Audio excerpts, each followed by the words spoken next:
রমাদান খুব গুরুত্বপূর্ণ মাস। যে ব্যক্তি রমজান মাস পাওয়ার পর রমজানকে সম্মান দিতে পারল না, তার জীবন ধ্বংস। যে ব্যক্তি মা বাবা পাওয়ার পর মা বাবাকে খেদমত করতে পারল না, তার জীবন ধ্বংস। এই জন্য রমজান একটি মেহমান হিসেবে এসেছে, তাকে সম্মান করা আমাদের সবার দায়িত্ব। এই জন্য এই রমাদানুল মুবারক আমাদের সবার জন্য যেন কল্যাণ বয়ে আনে। এই মাহফিলটার উসিলায় যেন আল্লাহ পাক এই এলাকা গোরস্থানের কবরবাসীর কবর আযাব মাফ করে বলেন আমিন। শাহ আমানত আন্তর্জাতিক বিমানবন্দর দক্ষিণ পতেঙ্গা সরবস্তি বাইতুর রহমান জামে মসজিদ সংলগ্ন মাঠে আজকের এই বিশাল আয়োজন। আপনারা জানেন আমি অনেক পরিশ্রান্ত, একটি ব্যাপক গুরুত্বপূর্ণ জার্নি শেষ করে আপনাদের মাঝে আবারও এসেছি। আপনারা অনেক দোয়া করেছেন, অনেক ভালোবাসেন, আর না হয়ে খোলা আকাশের নিচে আমার মতো একটি নগণ্যের জন্য আপনারা এভাবে বসে থাকতেন না। আমি একটু অ্যালার্ট করে বলতে চাই, একটু সতর্কবাণী দিতে চাই, আমরা আর বিচ্ছিন্ন থাকতে চাই না, আমরা সব এক থাকতে চাই। আমার পাশে অনেক যুবক থাকে, আমরা মুরব্বি শূন্য হয়ে গেছি। আমি যুবকদেরকে নিয়ে একটি জার্নি করে এসেছি, নিশ্চয় জার্নিটা আপনারা জানেন। আমি প্রমাণ করতে সক্ষম হয়েছি, যুবক যখন জেগে যায় বাংলাদেশ জেগে যায়। এই জন্য অ্যামাজিং ফিগার যারা আছেন আপনাদেরকে বলছি, একদম মনোযোগের সাথে এক থাকবেন। বিচ্ছিন্ন থাকা যাবে? বলেন বিচ্ছিন্ন থাকা যাবে? যুবক যদি আজকে বলে আগামীকাল থেকে রাস্তাঘাটে দোকান পাটে কোনো ধরনের চাঁদাবাজি চলবে না, চলবে না। কোনো ধরনের দুর্নীতি চলবে না, চলবে না। কোনো বাবা চলবে না, ইয়াবা চলবে না, ফেন্সি চলবে না, গাঁজা চলবে না। যুবক যদি মনে করে 24 ঘন্টার ভিতরে সব দাপন করে দিতে পারবে ইনশাআল্লাহ। পারবে কি পারবে না? যুবক আপনারা আছেন কি আছেন না? এই জন্য যুবকদেরকে এক থাকতে হবে ইনশাআল্লাহ। বলেন না কেন? আরো বড় করে বলি ইনশাআল্লাহ। সার্বভৌমত্ব সুরক্ষায়, ধর্ম সুরক্ষায় আমাদেরকে অ্যালার্ট থাকতে হবে। ধর্মের উপর যদি আঘাত আসে আমরা যেমন সহ্য করব না, দেশের ইঞ্চি ইঞ্চি মাটি নিয়ে যদি কেউ ষড়যন্ত্র করে সেটাও আমরা সহ্য করব না। ঠিক কিনা বেটি? রমজান মাস এসেছে সহমর্মিতা দেওয়ার জন্য, রমজান মাস এসেছে ভ্রাতৃত্ব প্রতিষ্ঠা করার জন্য, রমজান মাস এসেছে আত্মসংযম নিজের ভিতর ধারণ করার জন্য।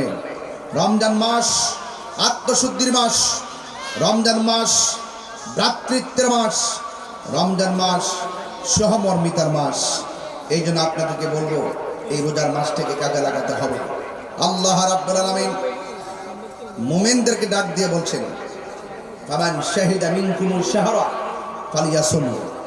যখন তোমরা রোজার মাস পাবে, তোমরা যখন রোজার মাস পাবে তখন তোমরা রোজা রাখবে। বলেন রোজার মাস কোনটি? রমাদান। এই রমজান মাসের দাম কম না বেশি? এই যে আমার হাতে একটি কোরআন শরীফ আছে কিনা, শুরু থেকে শেষ পর্যন্ত কোনো সন্দেহ আছে? কোনো সন্দেহ আছে? কোনো সন্দেহ নাই। এই জন্য আপনাদেরকে বলছি, আপনাদেরকে অনুরোধ করে বলছি, পায়ে হাত রেখে বলছি, এই কোরআনকে সম্মান দিতে হবে। আল্লাহ পাক কোরআনের মধ্যে বলে দিয়েছেন, শাহরু রমাদান আল্লাযী উনজিলা ফীহিল কোরআন। আল্লাহ বলছেন এই রমজান মাসটা হলো কোরআন নাজিলের মাস। যদি প্রশ্ন করি কোন সময় নাজিল হয়েছে, কোরআন সাক্ষী দিচ্ছে, ইন্না আনজালনাহু ফী লাইলাতিল কদর। নিশ্চয়ই কোরআন নাজিল হয়েছে লাইলাতুল কদরের রাতে। ওয়া মা আদরাকা মা লাইলাতুল কদর। আপনি কি জানেন লাইলাতুল কদর কি? আল্লাহ নিজেই বলে লাইলাতুল কদরি খায়রুম মিন আলফি শাহর। লাইলাতুল কদর হলো হাজার হাজার মাস থেকে উত্তম। যদি বলুন না সুবহানাল্লাহ। তাহলে এখন ছোট্ট একটা 2 এর ছেলে 3তে পড়ে, যদি তাকে প্রশ্ন করি কোরআন নাজিলের মাস কোনটি, রজব না রমজান? রমাদান।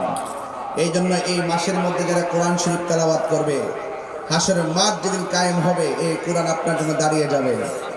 আল্লাহকে ডাক দিয়ে বলবে, আল্লাহ তোমার বান্দাকে দুজকে নিও না, এই দুজকে নিও না, কারণ তোমার বান্দা আরামের ঘুম হারাম করে এই কোরআনকে তেলাওয়াত করেছে। আমি তেলাওয়াতকারীর জন্য সুপারিশ করছি, মেহেরবানি করে আমার সুপারিশ তুমি কবুল করো।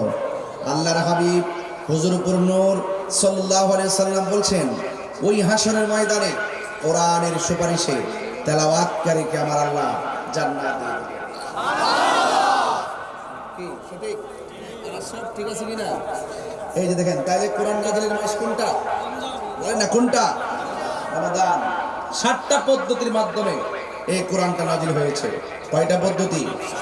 7টা পদ্ধতির মাধ্যমে। কোরআন কিন্তু হালকা জিনিস না, অনেক ভারী, অনেক পাওয়ারফুল। লাউ আনসালনা হাযাল কুরআনা আলা জাবালিন লারাআইতাহু খাশিআন মুতাসাদ্দিআন মিন খাশিয়াতিল্লাহ ওয়া তিলকাল আমসালু নাদরিবুহা লিন-নাসি লাআল্লাহুম ইয়াতাফাক্কারুন। কোরআন বড় পাওয়ারফুল, পাহাড় পর্যন্ত থরথর করে কেঁপেছে, কিন্তু এই কোরআনটা রাসূলুল্লাহর হৃদয় মুবারকে, রাসূলুল্লাহর মাঝে আল্লাহ পাক 7টি পদ্ধতির মাধ্যমে কোরআনকে নাযিল করে দিয়েছে।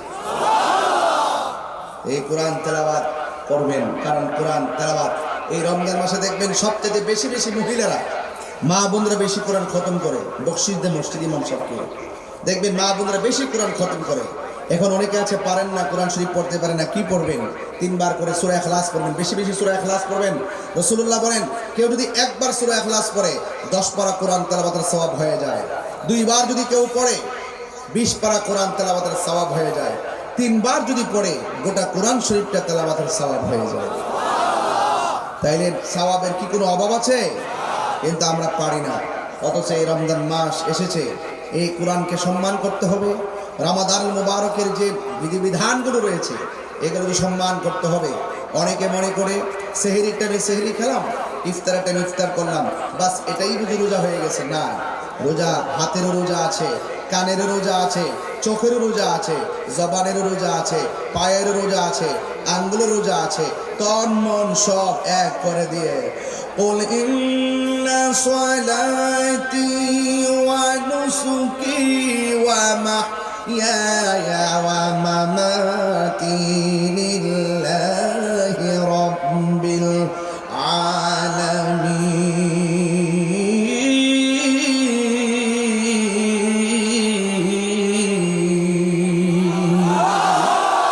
العالمين। আমার জীবন, আমার মরণ, আমার কুরবানি, যা কিছু আছে, আমার নামাজ, সব কিছু একজনের জন্য। জবান খুলে বলুন, তিনি কে? আমাদের হায়াতের মালিক কে? মৌতের মালিক কে? নামাজ পড়বো কার জন্যে?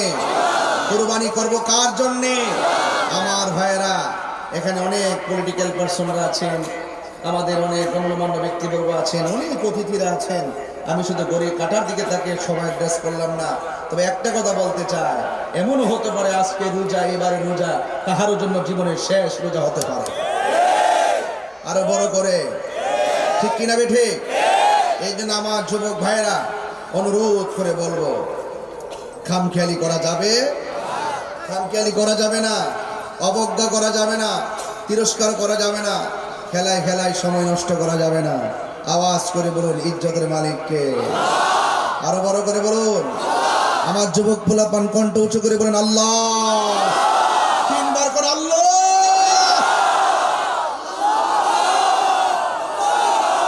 হায়াতের মালিক কে? রোজা ফরজ করেছেন কে? বিধান মানব কার? আল্লাহ। মুমিনদেরকে ডাক দিয়েছেন, মুমিন। ইয়া আইয়ুহাল্লাযীনা আমানু কুতিবা আলাইকুমুস সিয়ামু কামা কুতিবা আলাল্লাযীনা মিন ক্বাবলিকুম লাআল্লাকুম তাত্তাকুন।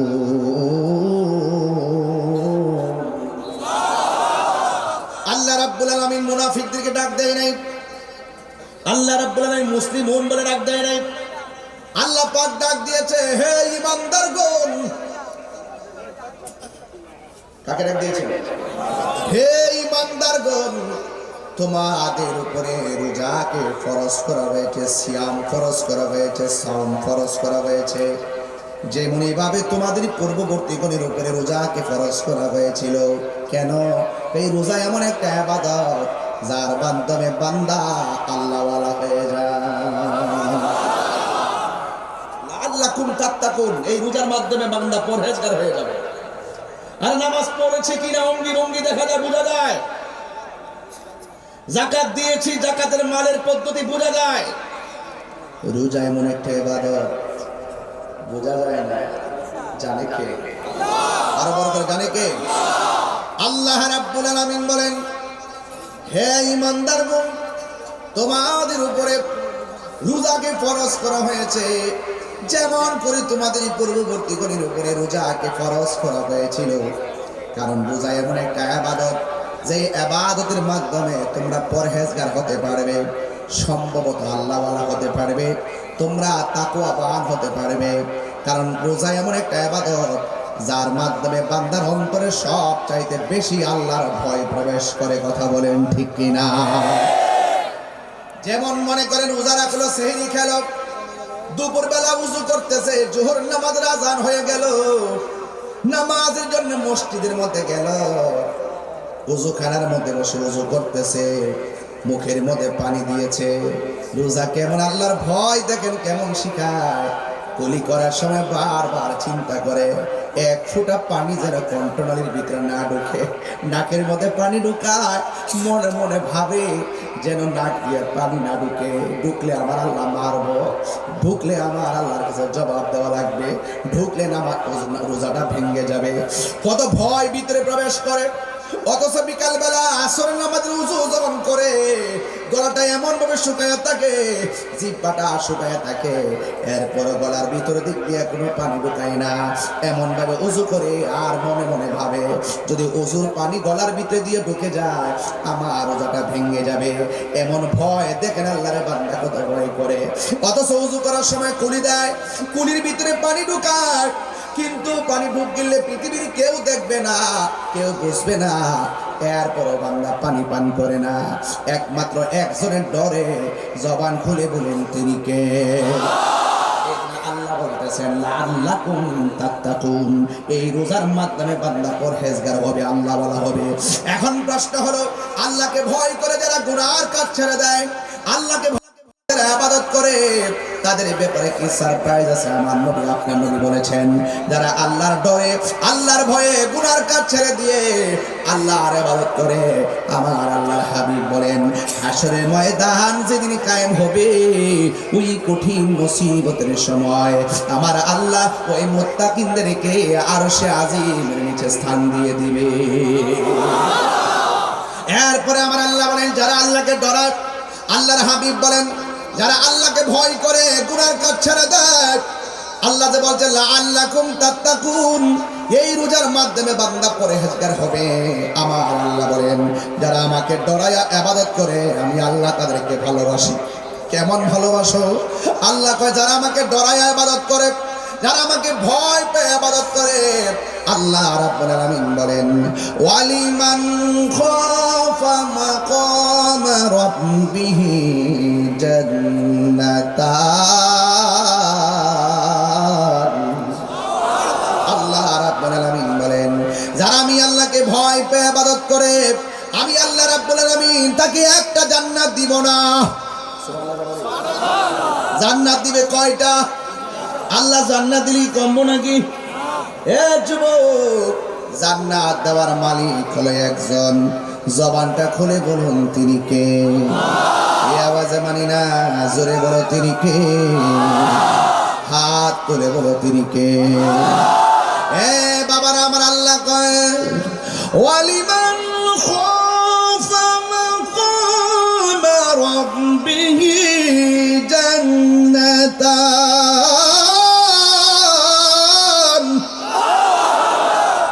আল্লাহ বলে আমি আল্লাহ মুত্তাকিদেরকে তো ভালোবাসি, আমি আল্লাহ তাদেরকে দুইটা জান্নাত দিয়ে দিব। আল্লাহ যদি জান্নাত দেয়, আল্লাহর কম বনি? জান্নাত দেওয়ার মালিক কে? আঙ্গু দেশে তো জান্নাত দেওয়ার খিরিক লেগেছে।